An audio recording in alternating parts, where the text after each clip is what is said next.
About 6 months after I got married, something big happened that shook up my life. My husband suddenly told me I had to take care of his dad, who was now stuck in bed because of an accident. This was all new to me, and I found it really hard. Then, out of the blue, my husband said, "Let's go chill in Hawaii while you handle my dad." So, off my husband and his mom went to Hawaii, leaving me to take care of his dad. They didn't realize the trouble their decision would cause down the road. My name is Mary, and I'm 30 years old. I've always loved cooking, so after finishing college, I got a job at a big restaurant chain. Now, I work in the planning department, coming up with new menu items. About 8 years into my job, I met Tom, who eventually became my husband. 2 years ago, I decided to go to my favorite Japanese pub alone.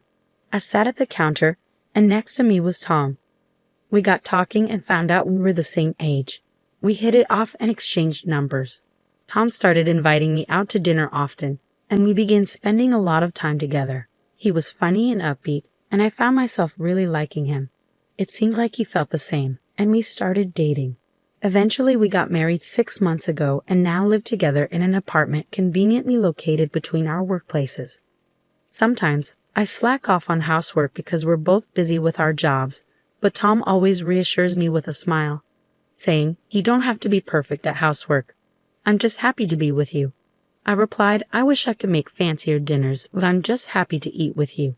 Tom is always so kind, saying, "I treat the people I care about well. I'm so glad to be your husband." I feel the same way, saying, "Me too. I'm lucky to have you." Even after 6 months of marriage, we still have these sweet conversations. I thought our happy days would last forever, but suddenly, everything changed and our happiness disappeared. When I got home from work that day, my husband was already in the living room. Usually, one of us would say, "Hey," but this time, there was an uneasy silence. I nervously asked my husband what was wrong since he looked worried while scrolling through his phone. "Tom, are you okay?" I asked. He replied, "Hey Mary, I'm just really out of it. What's up? You seem scared." I explained, "Oh, it's just that my mom called from your mom's. Your dad was in an accident." I was caught off guard by his unexpected reaction. "What? I didn't expect that. Shouldn't we go see him?" Tom shook his head sadly, saying, "No, we can't." "Why not?" I asked, feeling anxious. "It's just not possible right now," he said. "Mom's taking care of him until he's better." "Oh no," I sighed, feeling helpless. His words made me realize there was nothing we could do at the moment. I let go of his hand and sat down on the sofa. I was worried about my father-in-law. He had just turned 65 and usually took good care of himself, enjoying activities like hiking and golfing on his days off. My husband works for my father-in-law's business, so I knew he must be feeling torn. Not only is he his boss, but he's also his dad. It was hard to imagine him being his usual cheerful self that day when he was clearly upset. A week later, we finally got to visit my father-in-law in the hospital. When I walked into his room, he had a weak smile on his face. "How are you feeling, Dad?" I asked, concerned. He scratched his head apologetically and said, "Mary, I'm sorry for worrying you." I reassured him, "Don't worry, I'm just glad you're safe." He nodded slowly, saying, "I'm okay, but I'll stay in bed for a while." Seeing him smile eased my worries. Unfortunately, the accident had left him with a spinal cord injury, and he was still paralyzed. He had to stay in a hospital for about 2 months for treatment and rehabilitation. Even after he was discharged, he would need ongoing therapy. While he was away, Tom decided to step in as president of his father's company. It felt strange to have my husband as the boss, even if only temporarily. As I was watching Tom and his father talk, my mother-in-law pulled me aside and sarcastically said, "Hey Mary, are you sure you're not confused about something?" "I'm not confused," I replied firmly. "Just because Tom is the president doesn't mean you can take advantage of him. Please don't do that." My mother-in-law shrugged and said, "I don't need to worry about that. I have a job and I'm well compensated." "Fine, but you knew Tom was the boss's son from the start." "What a nasty thing to say," I retorted, feeling frustrated. But it was all in her imagination. I didn't know Tom was the president's son until we had been dating for a while. Since the beginning of our marriage, my mother-in-law had been sarcastic toward me, and I didn't want to be misunderstood or disliked by her. So I spoke up. I didn't get with Tom for money. I was drawn to his personality. "What are you talking about? You act like you know everything about me, she shot back. Well, you won't be able to fool me. I'll never accept you. Never. My father-in-law, sensing tension, asked, "What's going on?" "Nothing," my mother-in-law snapped, giving me a harsh look. Her words and behavior showed that she favored Tom. She probably thought I married him for money because we tied the knot after only a year of dating. Her treatment of me had been harsh from the moment we met at the wedding. I never expected her to be so mean. Even more troubling was that my husband adored her. A few days later, he said something that bothered me. "Mary, you know that my dad will be discharged from the hospital next month, right? We'll be going back to my parents' place then," Tom said. "Wait, why are you bringing this up now all of a sudden?" I asked, feeling caught off guard. "It's my mom's suggestion. It's a good opportunity for us to live together. She can't take care of my dad alone," Tom explained. "But it's not that simple to make such a big decision so quickly. We need to think this through together," I replied. "I'm grateful for your consideration, Mom." I was confused, but he was firm, saying, "Well, that's the decision. Just make sure you pack your stuff in time for the move." "But I won't be able to get to work easily if we move to your parents' place." We struggled to find an apartment close to our jobs. I protested. "It's only 5 train stops away from my parents' place, isn't it?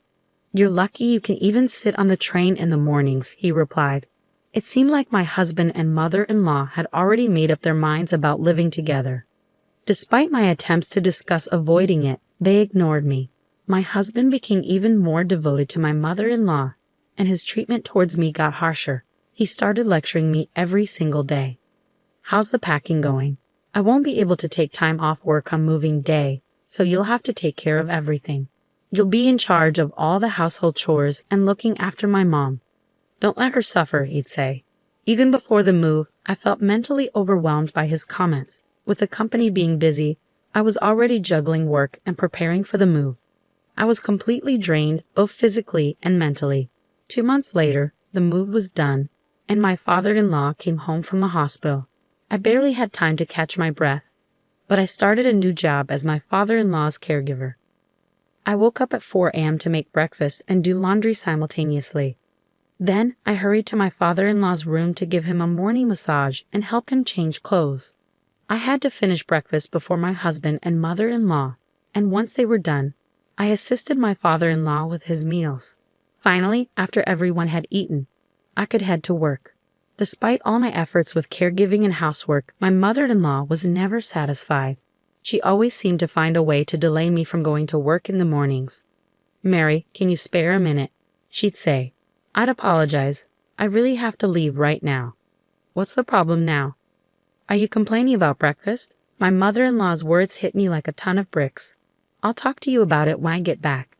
Now I'm leaving. Don't argue with me. Just stay put," she commanded.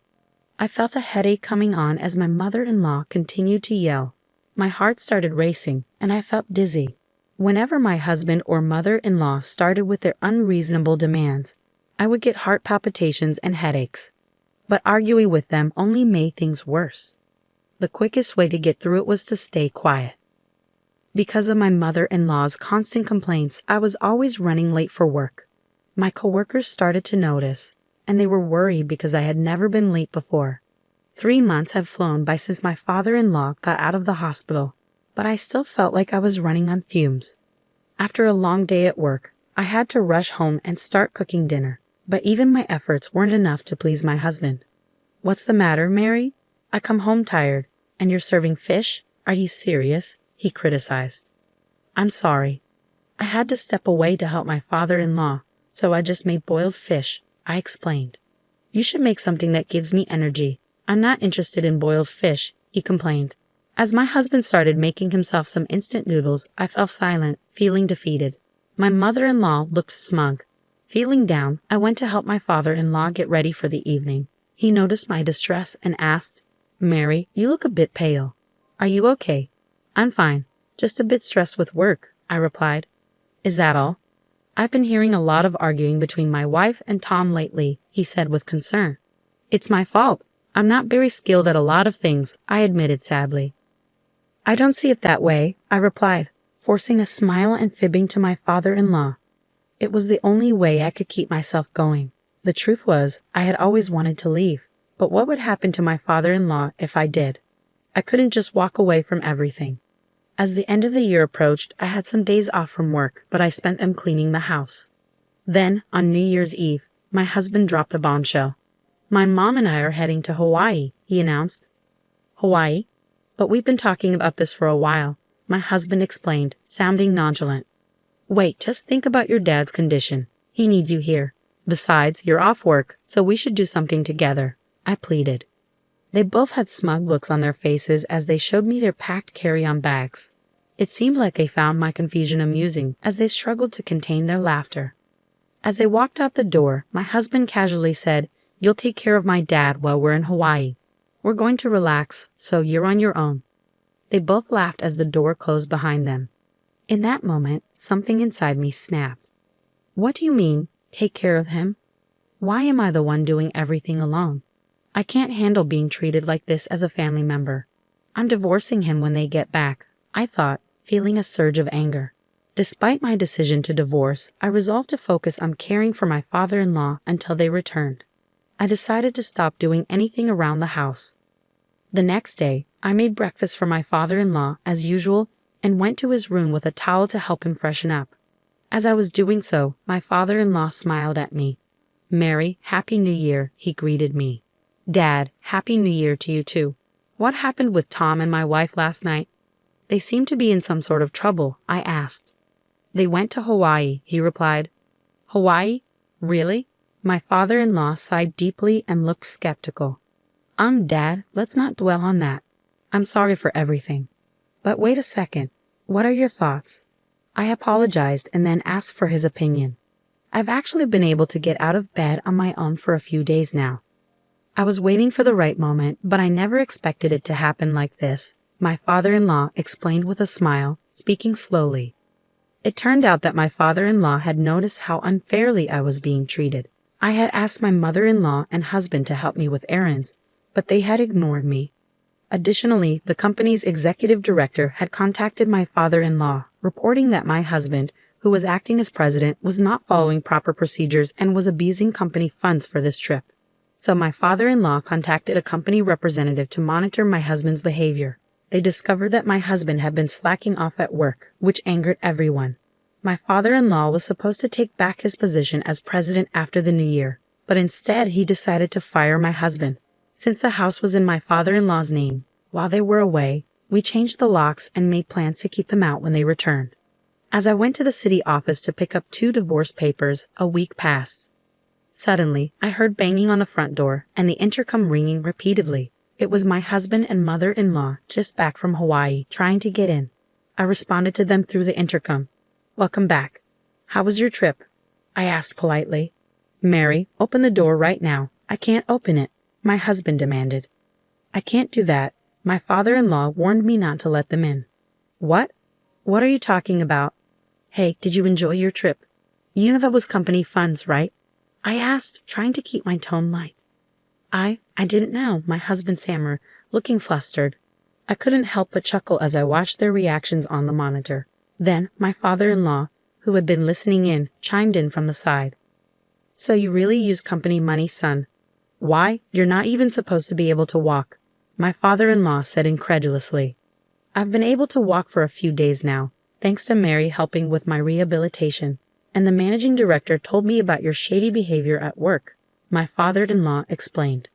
"Who's the managing director?" my husband asked, clearly caught off guard. "No, Dad, that's not true. You've been fired and you need to leave my office right now," my husband declared angrily. "Pack your things and get out." Through the monitor, my husband started to cry, pleading, "Mary, you won't leave me, will you?" He reached out to me. "What are you talking about? Do you have any idea how I've felt since you decided to move in with your parents without asking me? You, along with your mother, took advantage of me and forced me to take care of your father. Do you know how hard it's been for me?" I snapped back at him as he grabbed onto me. "Mary, calm down. I'm sorry," he apologized, tears streaming down his face. "Your apology means nothing to me. When you left on that trip, I realized it was pointless to continue this family with you. I'll be living on my own. I don't want someone like you," I told my husband firmly. He looked stunned as he backed away, and my mother-in-law rushed to support him. It was a heartbreaking scene between a mother and her son. Then my father-in-law stepped forward, holding the divorce papers I had received. He made them fill out the papers right then and there, and I escorted them out and locked the door. They pleaded with me to open the door, but my father-in-law remained silent. I haven't seen them since. Rumor has it that they're both unemployed and struggling to find a place to stay, sleeping in a comic book cafe and working odd jobs. It's a far cry from the life they were living before, but it's the consequence of their actions. After the divorce, my father-in-law told me, "I'll hire a housekeeper from now on, so you're free to go." I took him up on his offer and moved to a place near my work. Now I'm living a comfortable and fulfilling life. I'm incredibly grateful to my father-in-law for rescuing me, and I'm determined to repay him however I can.